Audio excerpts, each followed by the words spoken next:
दोस्तों, एक कौवा था जो अपनी जिंदगी से खुश नहीं था। उसे ये तकलीफ थी कि मेरा रंग काला है, मैं खूबसूरत नहीं हूँ, मुझे कोई पसंद नहीं करता। एक दिन वो एक दरख्त पर बैठा रो रहा था। दरख्त के नीचे एक बुजुर्ग बैठे हुए थे। उनके गाल पर आंसू का एक कतरा गिरा। बुजुर्ग ने सर उठाकर देखा तो एक कौवा डाल पर बैठा रो रहा है। बाबा जी ने पूछा, क्या हुआ कौवे, भला क्यों रो रहे हो?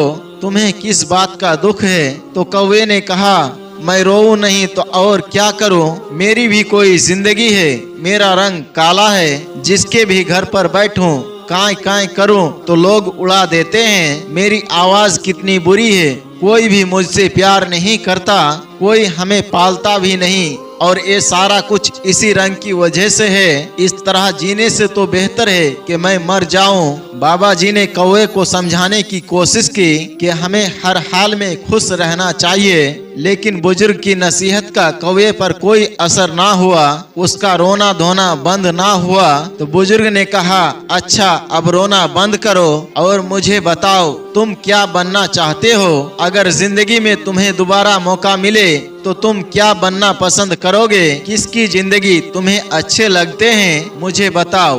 कौवा बाबा जी की इस बात को सुनकर बड़ा खुश हुआ और कहने लगा, अगर जिंदगी में दोबारा मौका मिले तो मैं हंस बनना पसंद करूंगा। क्या खूबसूरत सफेद रंग है उसका।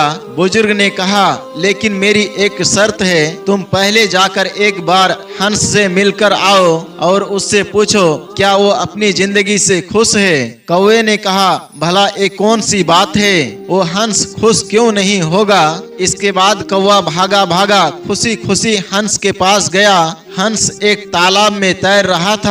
कौवा कहने लगा, हंस भाई, क्या खूबसूरत जिंदगी है तुम्हारी, कितना प्यारा दूध की तरह सफेद रंग है तुम्हारा, कितने आराम से तुम पानी में तैरते रहते हो, लोग तुम्हें देखकर खुश होते हैं, तुमसे प्यार करते हैं, इतनी जबरदस्त जिंदगी है तुम्हारी, कितना खुश रहते होंगे तुम। मेरे ख्याल से तुम दुनिया के सबसे खुशकिस्मत परिंदे होंगे तुम। हंस ने नजर उठाकर उसके तरफ देखा और उदास लहजे में बोला, किसने तुमसे ये कह दिया कि मैं खुश हूँ? मैं तो बिल्कुल भी खुश नहीं हूँ। सब परिंदों के इतने खूबसूरत रंग है और मेरा तो कोई रंग ही नहीं है। दूर से तो पानी के अंदर मैं नजर भी नहीं आता हूँ, ये भी कोई रंग है? तुम तोते ही को देख लो, कितने खूबसूरत रंग का है वो। उसके लाल, नीला, पीला, इतने प्यारे रंग, इतनी प्यारी आवाज, वो तो बातें भी करता है, लोग उसे पालते भी हैं, लोग उससे प्यार करते हैं, मिट्ठू मिट्ठू बुलाते हैं, उसको अपने घर में रखते हैं। जिंदगी है तो तोते की, काश मैं भी एक तोता होता।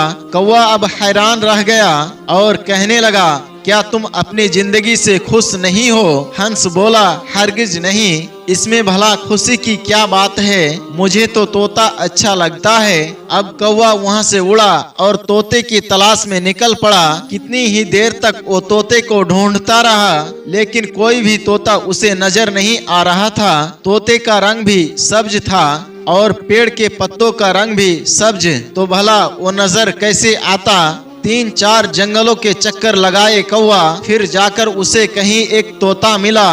कौवे ने कहा, तोते भाई कैसे हो, कितनी जबरदस्त जिंदगी है आपकी, कितने खुश रहते होंगे आप, आपका रंग कितना प्यारा है, कितनी प्यारी लाल रंग की चोंच है आपकी, लोग कितना प्यार करते हैं आपसे, खाना पानी देते हैं, मिट्ठू मिट्ठू कहते हैं, कितने खुश रहते होंगे आप, कितनी अच्छी जिंदगी है आपकी, आप तो इस दुनिया के सबसे खुश नसीब परिंदे होंगे। तोता बोला, कौन कहता है तुम्हें कि मैं खुश हूँ? अब कौवा ये सुनकर बड़ा हैरान हो गया। कौवा कहने लगा, क्या तुम भी खुश नहीं हो? आखिर तुम्हें क्या प्रॉब्लम है? तोते ने बोला, क्या मुझसे खराब जिंदगी भी किसी और की होगी? तुम अपने आप ही को देख लो, आजाद फिरते हो, जहाँ दिल चाहे उड़ते चले जाते हो, और मैं, लोग मुझे पकड़ लेते हैं, मेरे परों को काट देते हैं, मुझे छोटे से पिंजरे में कैद कर देते हैं, मैं तो छुपता फिरता हूँ, मेरी जिंदगी तो सबसे खराब है, मैं तो इस जिंदगी से तंग आ चुका हूँ, अपनी मर्जी से मैं जी भी नहीं सकता, मुझसे कई गुना ज्यादा अच्छा तो मोर है, उसका रंग भी खूबसूरत है, लोग उसे देखकर खुश भी होते हैं, लोग उससे प्यार भी करते हैं और वो अपनी जिंदगी अपनी मर्जी के मुताबिक जीता है। अब कौवा सोच में पड़ गया कि क्या करूं, हंस भी खुश नहीं है, हंस भी खुश नहीं है, तोता भी खुश नहीं है। चलो जाकर मोर से मुलाकात करता हूँ, मोर भला क्या कहता है। अब कौवा मोर को तलाश करने के लिए वहाँ से निकल पड़ा, मगर मोर उसे नहीं मिल रहा था। ढूंढते ढूंढते उसे एक चिड़ियाघर में मोर नजर आया। कितने सारे बच्चे और लोग उस मोर को देख रहे थे, उसके खूबसूरत परों की तस्वीरें खींच रहे थे। वो मोर के पास जाकर एक शाख पर बैठ गया और कहने लगा, मोर भाई क्या जबरदस्त जिंदगी है तुम्हारी, हजारों लोग तुम्हें देखने के लिए आते हैं, तुम्हारे पर कितने खूबसूरत है, लोग उन परों के खुलने का इंतजार करते हैं, तस्वीरें खींचते हैं, क्या शान है तुम्हारी, कैसे शान से तुम परों को खोलकर चलती हो, कितनी अच्छी जिंदगी है तुम्हारी, तुम कितने खुश रहते होंगे। ये सुनकर मोर की आंखों में आंसू आ गए। मोर कहने लगा, तुमसे किसने कह दिया कि मैं खुश हूँ, मैं भी कभी सोचता था कि मैं दुनिया का खूबसूरत परिंदा हूँ, लेकिन इसी खूबसूरती की वजह से मैं इस चिड़ियाघर में कैद कर दिया गया हूँ। ये खूबसूरत पर ही तो मुझे तकलीफ पहुँचाते हैं। लोग इन परों को हासिल करने के लिए, अपने घरों में लगाने के लिए मेरे जिस्म से इन्हें नोचते हैं। मुझे तकलीफ भी होती है, मुझे दर्द भी होता है, लेकिन मैं कुछ नहीं कर सकता, अपनी मर्जी से मैं जी भी नहीं सकता। कौवा उस मोर की बातें सुनकर हैरान रह गया।